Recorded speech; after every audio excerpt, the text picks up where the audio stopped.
Good afternoon, everyone. Christos Ariavimerelots. Happy Easter. Christ is risen from the dead.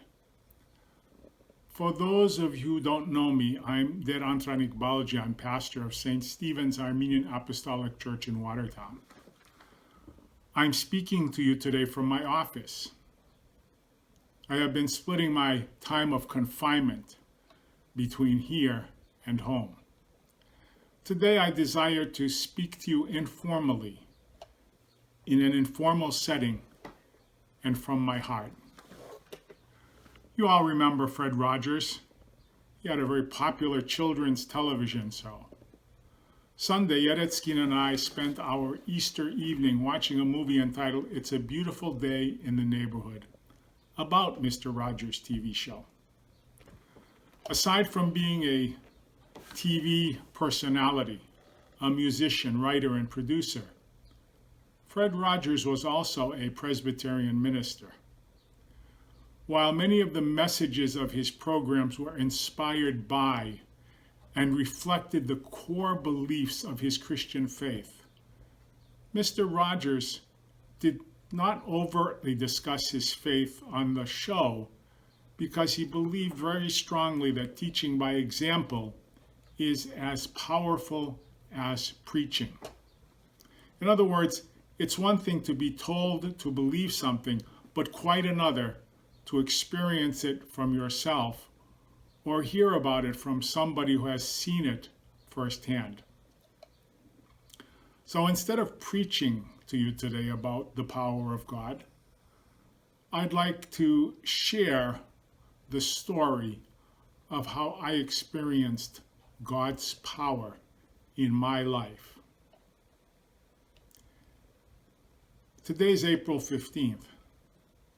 April 15th has always been tax day for me, the deadline to file federal and state income taxes. But 4 years ago, April 15th became the day I saw the power of God totally overturn that which had been deemed hopeless and inevitable.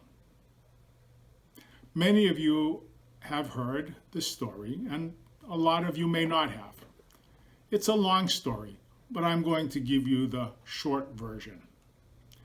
It was toward the end of 2015, a really bad year for me personally. And it was made even worse by the news that the granddaughter we were so looking forward to having had been diagnosed in her mother's womb with a rare genetic disorder called trisomy 2. This was not good news, since trisomy 2 babies rarely make it through full gestation. Based on other children that had the condition, the doctors began prepping my daughter and her husband to expect the worst. It went from she would likely miscarry, then as time went on, the baby might be stillborn. Then as she got closer to the third trimester to, even if the baby is born alive, she will most likely be severely compromised physically and mentally, if she survives at all. To add to all that, because of the trisomy 2, the baby was not growing or developing in the womb as fast or as much as she should have been. And it appeared that something was going on with her heart as well. As this was all unfolding, the various doctors who were following the baby's progress began first to hint at and then begin to push for my daughter to have an abortion, as they said, for the sake of the child herself, to spare her pain and suffering, they said, and for the well-being of the entire family. I can't even begin to imagine the pressure my daughter was under and how incredibly difficult those days had to be for her and her husband.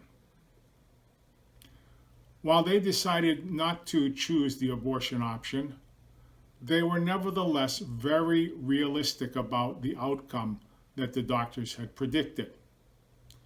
But they didn't just sit and wait for things to play out on their own, for the inevitable to happen. Far from it. They asked for prayer for the baby.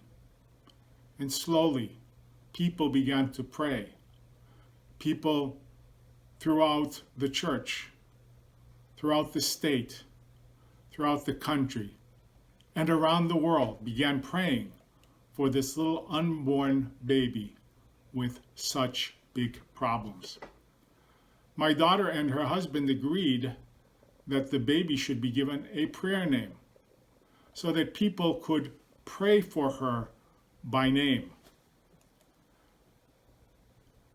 They named her Dalita, based on the Bible story in Mark chapter 5, where Jesus resurrects a young child who had died by calling out to her in Aramaic, Talitha Kumi, meaning little girl, get up.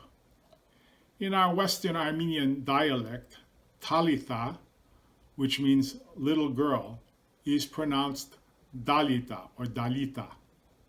Dalita, who was due to be born at the end of May, decided to come 6 weeks early. As was pre-planned, my son and I went immediately to the hospital NICU and christened her on the spot, since the doctors had so persuasively convinced us that there was no way she would be able to live very long. But live she did. Not only lived, but thrived, and is continuing to thrive today.